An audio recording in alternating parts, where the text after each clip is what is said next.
Olá a todos que nos assistem. Este vídeo faz parte do terceiro workshop do Plano Decenal de Eficiência Energética, que vai acontecer no dia 15 de outubro, das 9h30 ao meio-dia e 30. O PDF, contratado pelo Procel Eletrobras, está sendo elaborado pela empresa X Estudos e Projetos. Nós decidimos gravar 2 vídeos preliminares com os conteúdos básicos sobre o setor de edificação, que vai nos auxiliar a compreender melhor as propostas apresentadas para o PDF neste workshop. Em um primeiro vídeo, foram apresentados os aspectos conceituais sobre o setor de edificações, assim como a experiência internacional em ações e políticas de eficiência energética voltadas a este setor. Neste segundo vídeo, nós vamos apresentar o diagnóstico nacional das políticas e ações de eficiência energética para o setor de edificações. Essa avaliação inicial do diagnóstico no contexto brasileiro é muito importante, porque antes de apresentar novas propostas, é necessário entender o contexto nacional, ou seja, entender o que tem sido feito em direção à eficiência energética no Brasil. Apenas para relembrar, o plano decenal é composto de 11 produtos. Os produtos 2 e 3 se referem ao diagnóstico de ações existentes e propostas de ações transversais. O produto 4 se refere às propostas para o setor público. Já o produto 5, que é tema deste terceiro workshop, se refere ao setor de edificações. Posteriormente, ainda teremos um produto ao setor de transportes, outro referente ao setor industrial e os demais produtos complementares, que deverão compor o Plano Decenal de Eficiência Energética. Vamos, então, ao diagnóstico das políticas existentes no Brasil. Essa etapa do trabalho foi dividida em 9 principais temas: a eficiência energética nos instrumentos normativos municipais, o Programa Nacional de Conservação de Energia Elétrica, o PROCEL, o Programa de Eficiência Energética, o PEA-ANEEL, o tema etiquetagem, selo e certificação, normas técnicas, iniciativas voltadas às edificações do setor público, o projeto 3E, linhas de crédito imobiliário e outras iniciativas e mecanismos existentes. Para cada uma dessas políticas e ações existentes, foram avaliadas a governança existente, a estrutura e processo de funcionamento e os resultados obtidos. Esses 3 primeiros temas compõem o diagnóstico, dessas políticas, e é o tema desse vídeo. Já a identificação de pontos para aprimoramento e a proposta de estratégia de implementação desses aprimoramentos são assuntos que serão tratados durante o workshop. Em relação aos instrumentos normativos municipais, a Agência Internacional de Energia diz que um conjunto de políticas de eficiência energética eficaz para o setor de edificações deve considerar os códigos de obra ou códigos de construção, também chamados de códigos de energia. Além dos códigos de obra, também é importante que a eficiência energética também faça parte de outros instrumentos urbanísticos, como o plano diretor e a lei de parcelamento do uso do solo urbano. Dessa forma, o ambiente urbano é planejado como um todo, onde áreas verdes, corredores de ventilação natural, pavimentação são pensados e planejados para otimizar as condições de conforto ambiental em todo o ambiente urbano, resultando na redução do consumo de energia elétrica, e no aumento da qualidade de vida. Além dos instrumentos urbanísticos, o município também pode adotar medidas de incentivo, como o caso do IPTU Verde, que concede descontos no IPTU para edificações que atendam uma série de requisitos em relação à sustentabilidade, onde se inclui aí a eficiência energética. Além do próprio poder público municipal, que é o responsável pela gestão do espaço urbano, outros agentes também atuam, fornecendo suporte aos gestores municipais. Sem a pretensão de listar todos esses agentes aqui, a gente pode destacar a atuação de algum deles, de 3 deles especificamente. Primeiro, o Instituto Brasileiro de Administração Municipal, o IBAM, que tem uma atuação importante, fornecendo assessoria técnica e jurídica para a elaboração e atualização dos instrumentos urbanísticos. O Procel também fornece suporte, com destaque para a elaboração de planos municipais de gestão de energia elétrica. No âmbito do IBAN e Procel, destaca-se aqui a publicação de 2 guias voltados aos instrumentos urbanísticos municipais, que é o Guia para Planejamento e Controle Ambiental Urbano e a Eficiência Energética e o Guia para a Elaboração e Atualização do Código de Obras e Edificações. Por fim, temos também o IBGE, que tem um papel importante no auxílio aos formuladores de políticas públicas voltadas à eficiência energética, que é feita a partir da coleta, organização e disponibilização de informações. Um bom exemplo de como a eficiência energética pode ser incluída nos instrumentos urbanísticos é o resultado da assessoria realizada pelo IBAN ao município de Porto Velho, em que foram elaborados anteprojetos de lei para o Código de Obras, a Lei de Parcelamento do Uso do Solo Urbano, a Lei de Uso e Ocupação do Solo Urbano, a Lei de Outorga Onerosa do Direito de Construir e o Plano Diretor, além de outros produtos que podem ser acessados na página do município, que está disponibilizada aqui neste slide. Adicionamos ainda neste slide alguns trechos de destaque retirados desses anteprojetos de lei, como por exemplo, aqui esse segundo elemento, a incorporação de estratégias de desempenho térmico das edificações para a zona bioclimática que se insere no município. Aspecto muito importante em relação à questão bioclimática e conforto térmico de todo o município. Todas as vias de circulação deverão ser pavimentadas, preferencialmente com revestimento que contribua para o conforto térmico da cidade. No Código de Obras, especificamente, é feita referência a normas e regulamentos existentes. Isso deixa o instrumento mais simples e transparente, pois os critérios são pautados em normas já conhecidas no setor da construção civil. Isso também facilita a elaboração do projeto e construção de uma edificação e também o processo de fiscalização pela prefeitura. Até mesmo a capacitação profissional ou contratação de novos profissionais é facilitada, pois o treinamento será baseado em normas e procedimentos já consagrados. Apesar das iniciativas e da atuação do IBAN e do Procel, a eficiência energética ainda é um tema pouco explorado pelos municípios brasileiros em relação a seus instrumentos urbanísticos e incentivos como o IPTU Verde.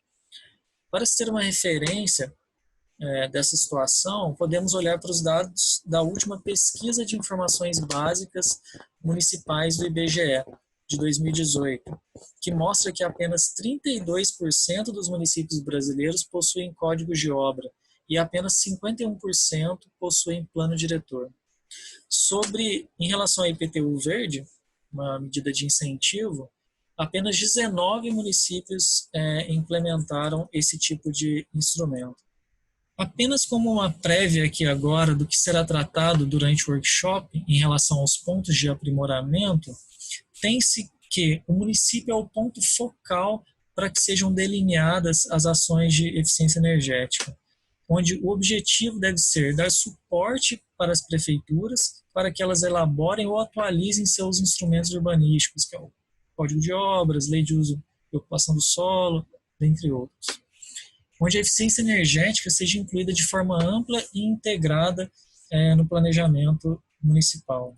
Já em relação ao Procel, este é um programa do governo coordenado pelo Ministério de Minas e Energia e executado pela Eletrobras.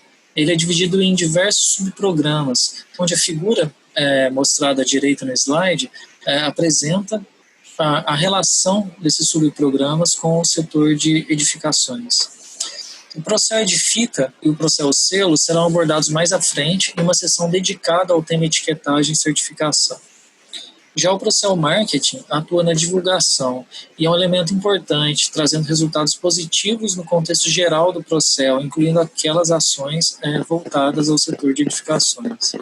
Já o Procel Gen tem como objetivo auxiliar o administrador público nas esferas federal, estadual e municipal, na gestão e uso eficiente da energia, o que é feito principalmente pela elaboração de planos municipais de gestão de energia elétrica, o apoio à rede de cidades eficientes em energia elétrica, a administração do software CIEM, o Sistema de Informações Energéticas Municipais, e a implementação da metodologia Comunidade de Aprendizado em Gestão Energética Municipal, que é voltada à capacitação de técnicos de prefeituras de pequenos municípios. Já o Procer Educação atua junto às comunidades acadêmica e escolar, com foco na formação profissional e na mudança de hábitos voltados à eficiência energética. Esse subprograma é importante por dois motivos. Primeiro, a qualificação profissional e conscientização pode incentivar a eficiência energética de novos projetos de residências, prédios, ou seja, de edificações, de uma forma geral. É importante também destacar, o segundo ponto, é que a conservação de energia em uma edificação não depende apenas da eficiência energética do prédio em si, mas também dos hábitos de consumo de quem faz uso desse prédio. Destacam-se as seguintes ações do Procel Educação: o Procel nas escolas, a série de TV Vida de República, a implementação do Centro de Excelência em Eficiência Energética da Amazônia, o Centro de Excelência em Eficiência Energética, o EXEM, na Unifei, em Itajubá, Minas Gerais, o Centro de Inovação em Eficiência Energética, Inove-EE, na Unesp, e a rede de laboratórios uma rede de laboratórios para ensino e pesquisa. Por fim, temos o Procel Info, que reúne e disponibiliza informações de todo o Procel. Em relação aos resultados do Procel de uma forma geral, esses foram apresentados no produto 2, que é o produto de diagnóstico de ações existentes no país e propostas de aperfeiçoamento. E para esse produto setorial, o produto 5 sobre edificações, apenas o programa PBE Edifica e o selo Procel Edificações foram abordados em mais detalhes, o que será apresentado mais à frente como parte do tema etiquetagem, selo e certificações. Já em relação ao PE-ANEL, ao Programa de Eficiência Energética, a Lei 9.991 do ano de 2000 estabelece que as distribuidoras de energia elétrica devem aplicar um percentual mínimo de 0,5% da receita operacional líquida em programas de eficiência energética. 80% desses recursos são aplicados pela própria empresa e 20% são destinados ao Procel. Os procedimentos do PE, o PRO-PE, indicam uma série de tipologias de projeto e ações de eficiência energética que se enquadram no programa. A figura apresentada no slide mostra as tipologias e ações de eficiência energética que têm relação com o setor de edificações, que estão marcadas em verde claro. Por exemplo, a primeira linha se refere à tipologia comércio e serviços, que possui relação com o setor de edificações em diversas ações, representadas pelas colunas, como melhoria de instalação e treinamento e capacitação.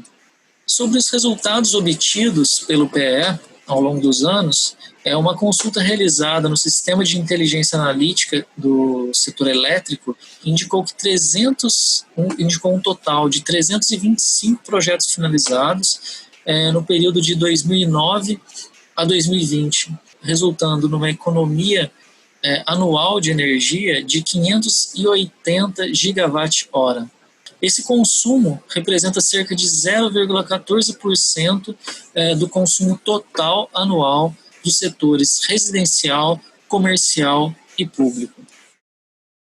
Bom, pessoal, continuando a sessão de diagnóstico de políticas existentes relacionadas à eficiência energética no setor de edificações, vou comentar com vocês sobre algumas iniciativas voltadas ao setor de edificações no setor público. Em seguida, vou comentar sobre o projeto 3E, que é o projeto de transformação do mercado de eficiência energética no Brasil. E por fim, vou comentar algumas outras iniciativas e mecanismos existentes relacionados também à eficiência energética em edificações no país. Então, começando pelo projeto Esplanada Sustentável, ele foi instituído em 2012 por uma portaria formada pelo Ministério de Planejamento, Ministério do Meio Ambiente, Ministério de Minas e Energia e o Ministério do Desenvolvimento Social. Qual que é o objetivo desse projeto? Ele visa integrar ações voltadas à eficiência e uso racional dos recursos públicos e também a inserção da variável socioambiental no ambiente de trabalho, no que se refere às edificações da Administração Pública Federal. Em 2016, a coordenação do projeto foi transferida da Secretaria de Orçamento para a Secretaria de Gestão do Ministério de Planejamento. Bom, sobre o programa A3P, trata-se de um programa do Ministério do Meio Ambiente que foi criado em 2001 e visa estimular os órgãos públicos do país a implementarem práticas de sustentabilidade. Um importante ponto de destaque do programa A3P é o seu reconhecimento em 2002, ou seja, um ano após a sua criação, pela Unesco, que é a Organização das Nações Unidas para a Educação, Ciência e Cultura.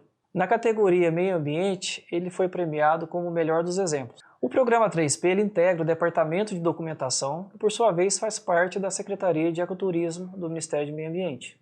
Sobre as experiências com PPPs e contratos de desempenho, dada a crise econômica que vem se arrastando nos últimos anos, marcada, por exemplo, por baixos níveis de crescimento ou receita tributária decrescente, e também a pressão de despesas no orçamento público, faz-se importante o estabelecimento de um modelo de governança de parceria público-privada, que é uma forma efetiva e alternativa ao financiamento exclusivamente pelo poder público. Assim, há uma captação de recursos para a execução de projetos estratégicos pelo governo de longo prazo, como, por exemplo, projetos que envolvem eficiência energética. Falando agora sobre estrutura e processo de funcionamento, no projeto Esplanada Sustentável foi criado o Sistema Esplanada Sustentável, o SISPES, para auxiliar no controle de despesas administrativas e também avaliar ações adotadas pela administração pública. O primeiro ciclo desse projeto teve início em 2012 com implementação apenas nas unidades de Brasília no Distrito Federal e contou com a participação de 21 órgãos do Executivo Federal. As informações no sistema são inseridas de forma mensal. O segundo ciclo, por sua vez, aconteceu no ano de 2013 e a participação foi expandida para todo o país. E houve um acréscimo de 35 órgãos federais.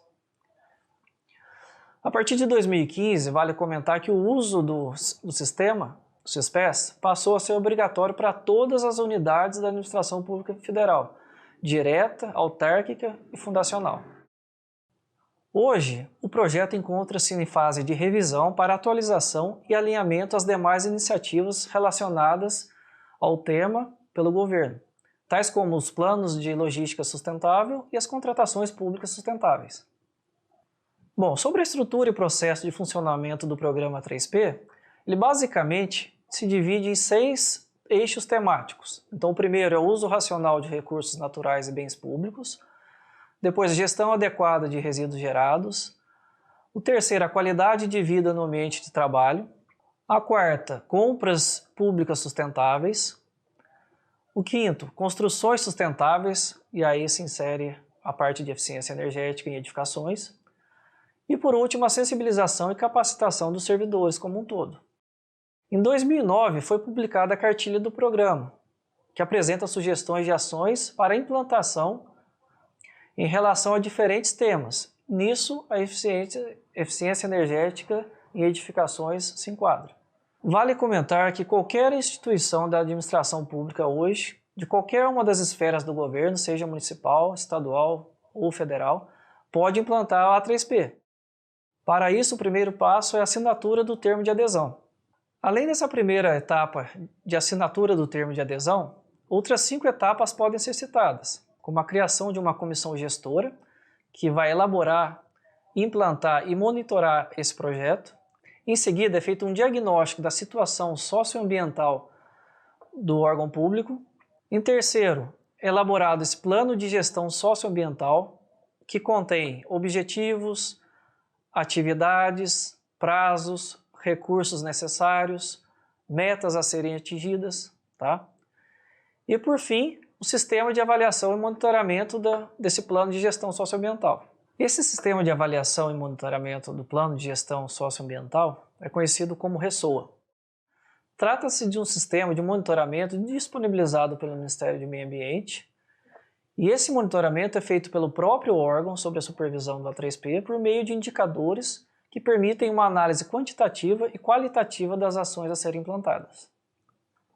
Sobre a estrutura e processo de funcionamento, considerando PPPs e contratos de desempenho, pode-se dizer que nos contratos de desempenho, os investimentos em equipamentos e serviços são captados por uma empresa de serviços de energia ou por uma empresa de engenharia, que será remunerada mediante benefícios financeiros obtidos com a redução de despesas, podendo ser energia, água, etc.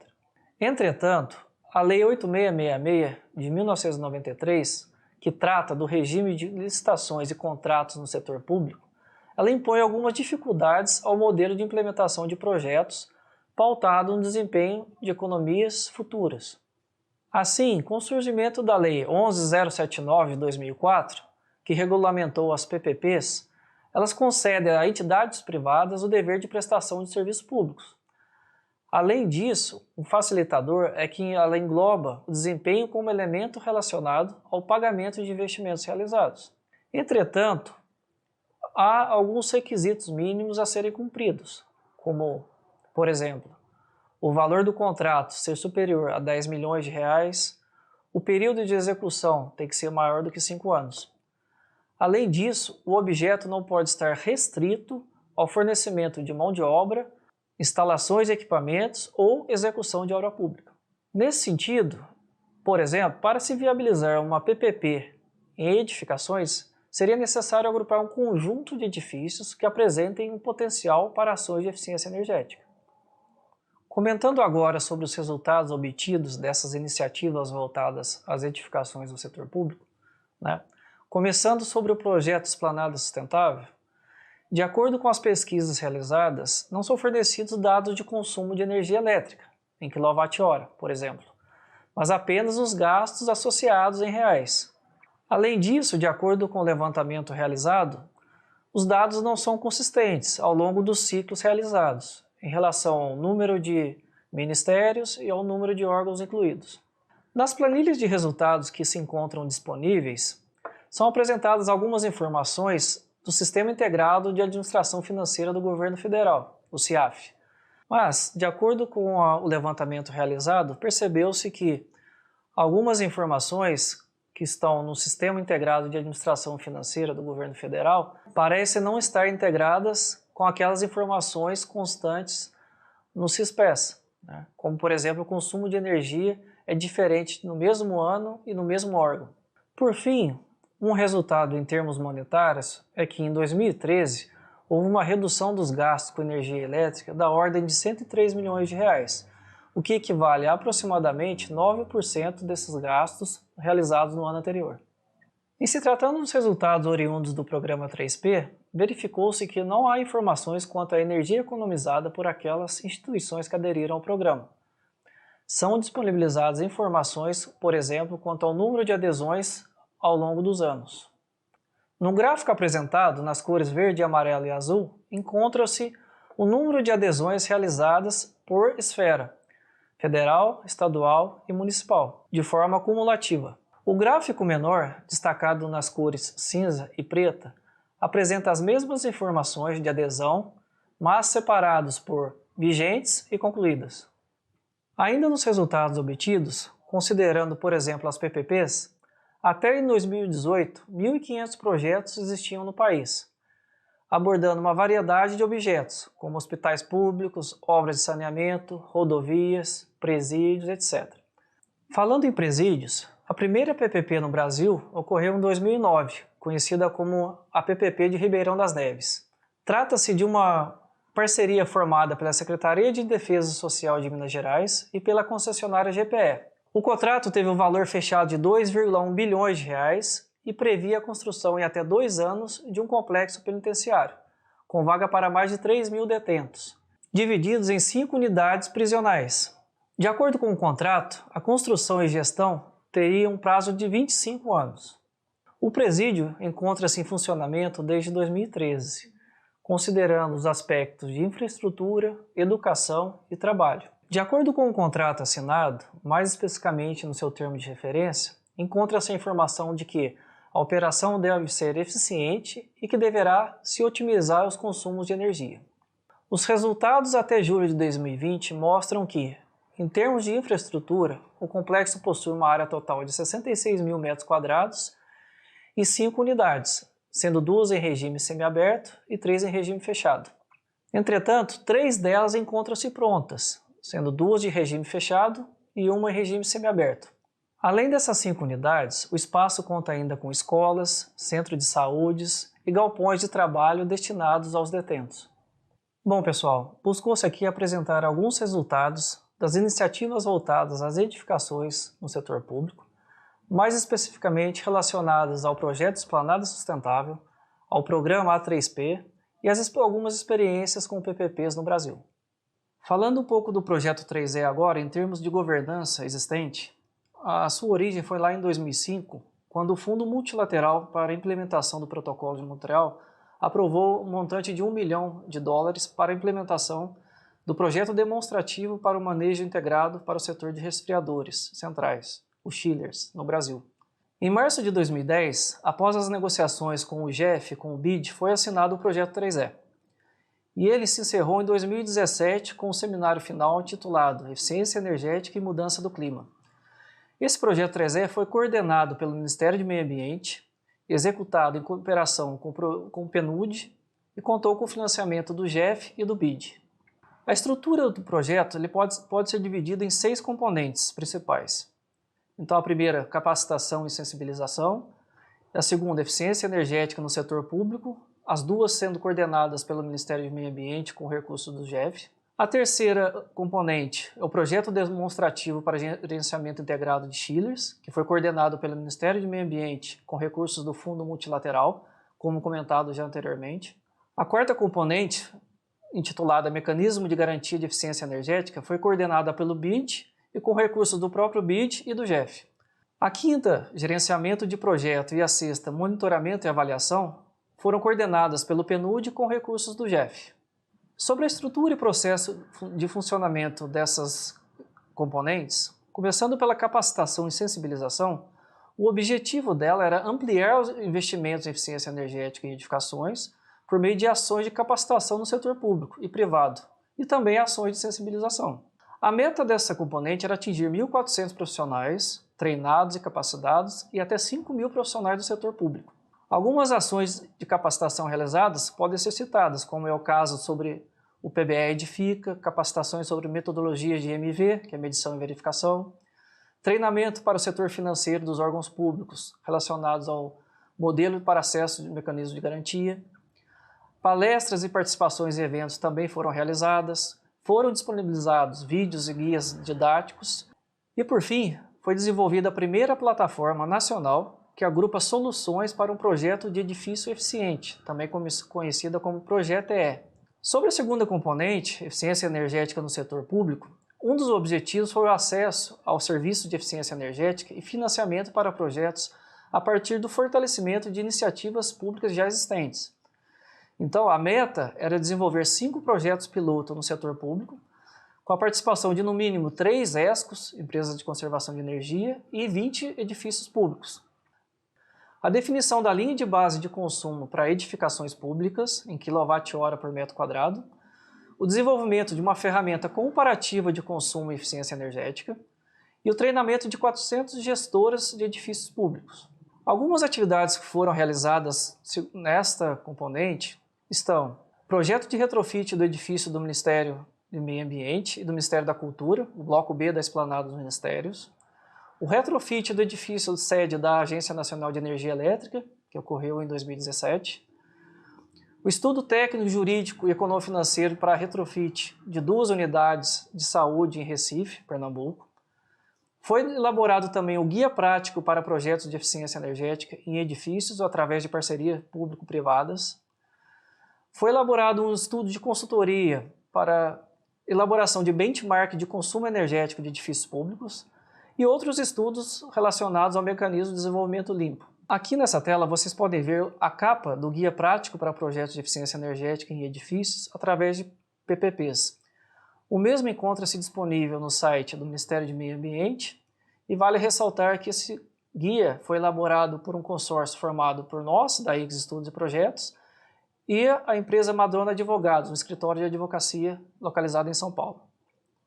Uma outra vertente que pode ser citada dentro do projeto 3E é o projeto demonstrativo para o gerenciamento integrado de chillers, que tinha como objetivo apoiar e incentivar através de um apoio técnico a substituição desses chillers que possuíam CFCs, né, e HCFCs, que é clorofluorocarbono, por equipamentos mais eficientes e livres dessas substâncias, que são nocivas à camada de ozônio, por exemplo.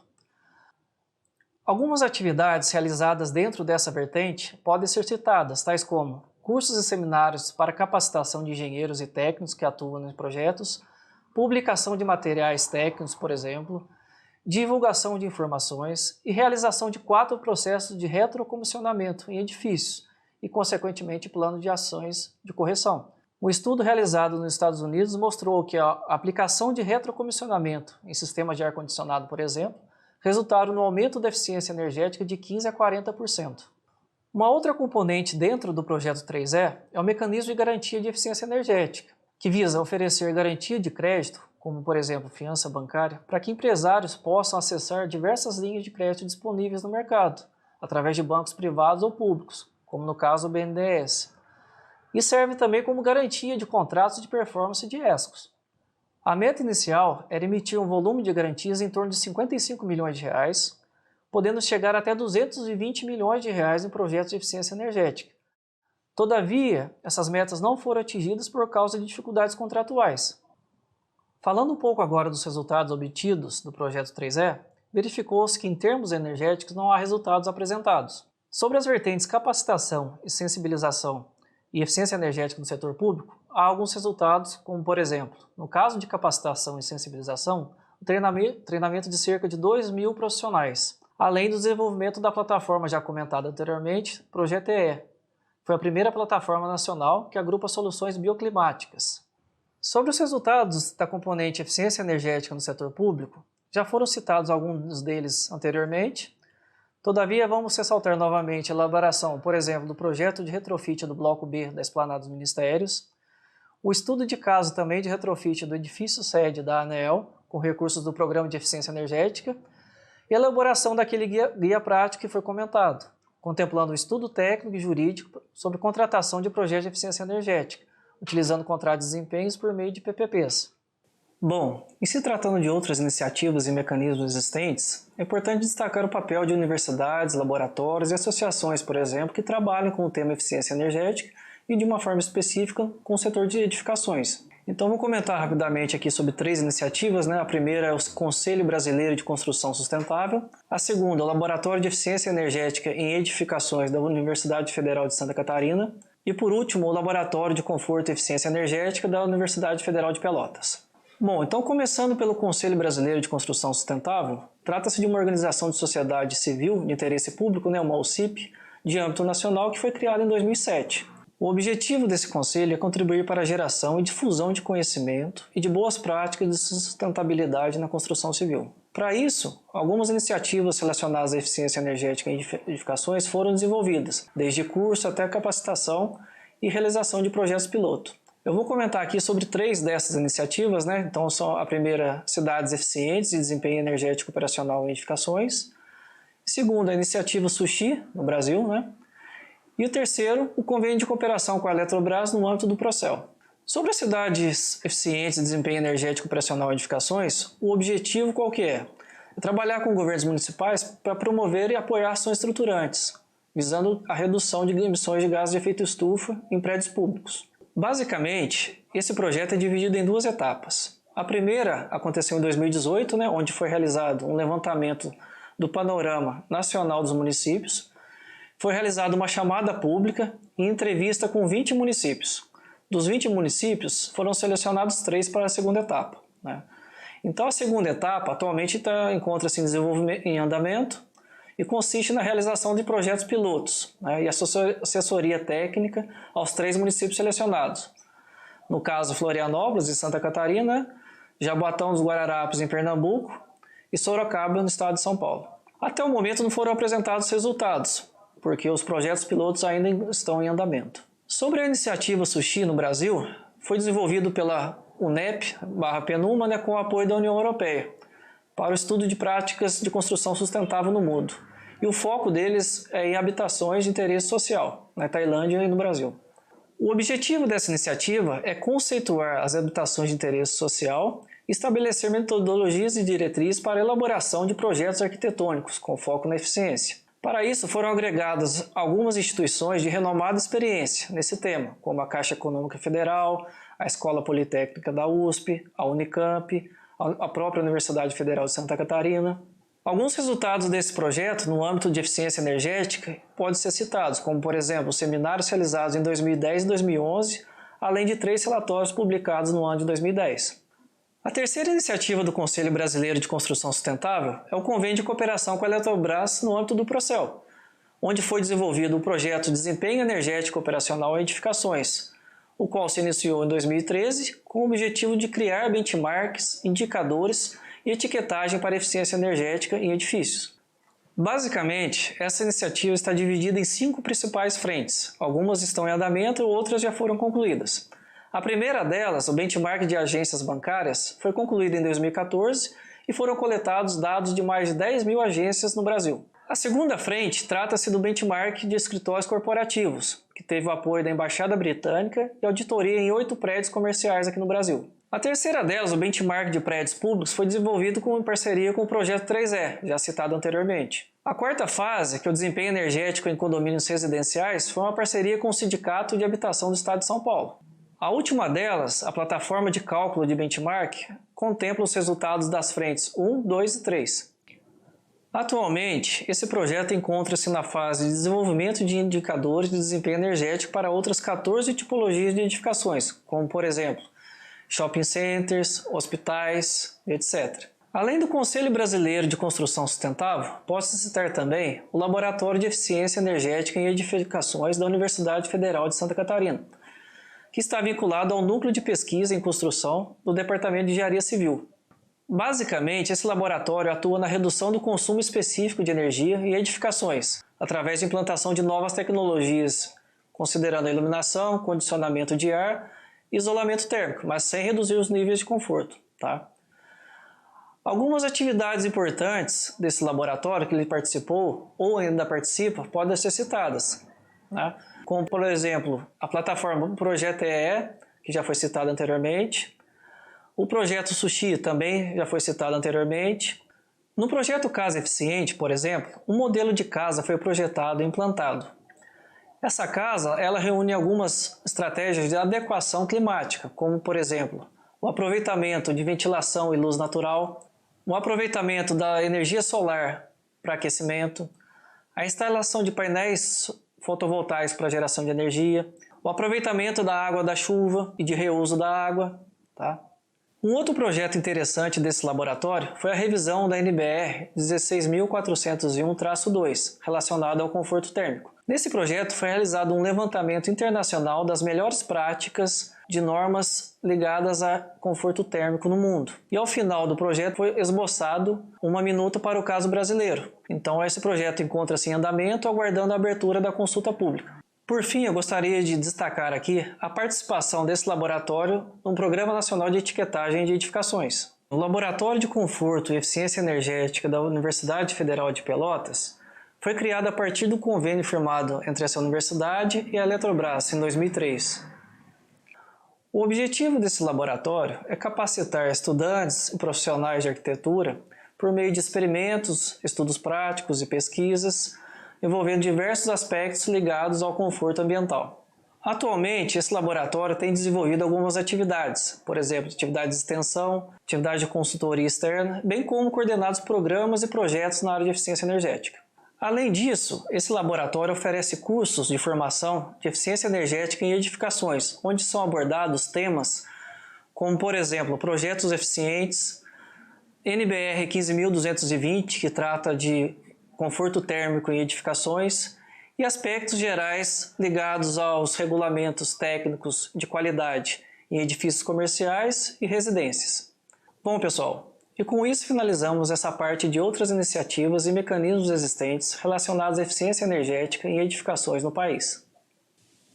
Ainda no contexto do diagnóstico no Brasil das políticas existentes de eficiência energética em edificações, serão abordados os tópicos selo, etiquetagem e certificações, normas técnicas e linhas de crédito imobiliário. Neste tópico foram abordados os principais programas de selo, etiquetagem e certificação disponíveis em nível nacional. Etiqueta PBE Edifica, selo Procel Edificações, selo Casa Azul, certificação LEED e certificação Aqua HQE. O PBE Edifica foi criado em 2009, fruto da parceria entre o Procel Edifica, coordenado pela Eletrobras, e o Programa Brasileiro de Etiquetagem, operacionalizado pelo Inmetro. O Decreto 4.059, que regulamentou a Política Nacional de Eficiência Energética, criou o GT Edificações, responsável pelo regulamentar e elaborar os procedimentos de avaliação de eficiência energética em edifícios. O selo Procel Edificações foi criado em 2014, é outorgado pela Eletrobras, que exerce a Secretaria Executiva do Procel. O selo Casa Azul foi criado em 2010, foi desenvolvido e é concedido pela Caixa Econômica Federal. Em junho de 2020 foi lançada a nova versão, o selo Casa Azul mais Caixa, que buscou adequar as diretrizes às atualizações normativas e às inovações no setor da construção civil.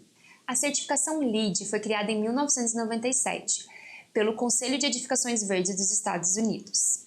A análise e certificação é realizada pelo Instituto do Conselho de Edificações Verdes. Ela chegou no Brasil em 2007. A certificação Aqua foi lançada em 2008 pela Fundação Vanzolini. Ela foi desenvolvida a partir da certificação francesa HQE, adaptada às condições brasileiras. Em 2013, a Fundação Vanzolini celebrou um acordo com a Survey, que é o órgão certificador do HQE. Então, a certificação Aqua passou a ser Aqua HQE. O PBE Edifica é um programa de etiquetagem de eficiência energética de edifícios, com níveis de A mais eficiente a E menos eficiente. Desde 2014, é obrigatório para os edifícios públicos federais. O selo Procel Edificações é dado às edificações mais eficientes, que devem possuir obrigatoriamente a etiqueta PBE Edifica nível A. O selo Casa Azul é o primeiro sistema brasileiro de classificação de sustentabilidade de projetos habitacionais. A certificação LEED e Aqua são certificações internacionais de construção sustentável. A LEED é utilizada em mais de 160 países e incentiva a implantação de estratégias de alta performance ambiental. Já o Aqua demonstra a alta qualidade ambiental de um edifício, exigindo a implantação de um sistema de gerenciamento de empreendimento. O selo Casa Azul é aplicado somente a edificações residenciais. O PBE Edifica, com o selo Procel Edificações, abrange dois grupamentos de edificações: edificações comerciais, de serviços e públicas e edificações residenciais. O LEED e o Aqua têm metodologias específicas para diversos tipos de edificações, tais como unidades de saúde, escolas, escritórios e outros. Os programas nacionais abrangem somente a fase de projeto e edificação construída, enquanto as certificações LEED e Aqua abrangem também a fase de operação. O selo Casa Azul, certificação LEED e Aqua, por serem certificações de sustentabilidade, avaliam diversas áreas além de energia, tais como o uso de recursos hídricos, resíduos, aspectos sociais e outros. Quanto ao PBE Edifica e o selo Procel Edificações, nas edificações comerciais, públicas e de serviços, são avaliados aspectos de envoltória, iluminação e condicionamento de ar. Já para as edificações residenciais, são avaliados a envoltória e aquecimento de água, iluminação, bombas centrífugas, elevadores e uso racional de água.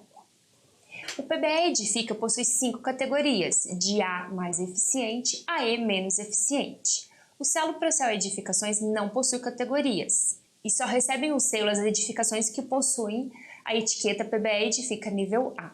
Os demais programas apresentam sistemas de pontuações baseados em critérios obrigatórios e créditos, sendo as diferentes categorias associadas a diferentes pontuações obtidas.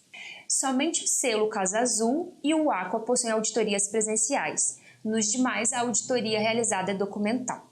E somente a certificação LEED possui um sistema de credenciamento de especialistas.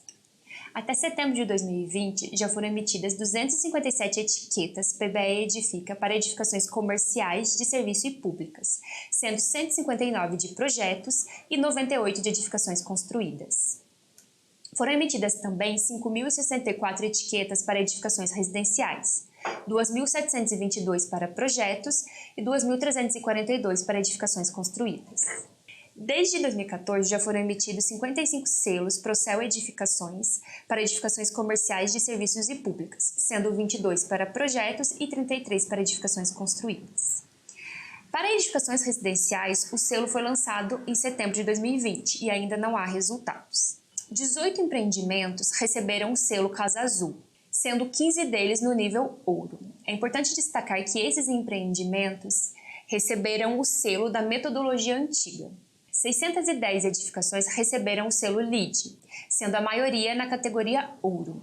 E 502 edificações foram certificadas com o Aqua, 275 residenciais e 227 não residenciais. Normas técnicas são documentos estabelecidos por consenso e aprovados por um organismo reconhecido, como a ISO e a ABNT. Por princípio, as normas técnicas são de uso voluntário, mas quase sempre são utilizadas por representarem um consenso sobre o estado da arte de determinado assunto. No Brasil, há ao menos 7 normas técnicas sobre eficiência energética em edificações. Nesse tópico, serão tratadas da NBR 15.575, sobre desempenho de edificações residenciais, e a NBR ISO 50.001, sobre sistemas de gestão de energia de organizações em geral, inclusive edificações. A Associação Brasileira de Normas Técnicas é o organismo responsável pela criação das normas no país. A NBR 15.575 é tratada no âmbito do Comitê Brasileiro de Construção Civil, cuja secretaria é exercida pelo Sindicato de Construção Civil do Estado de São Paulo.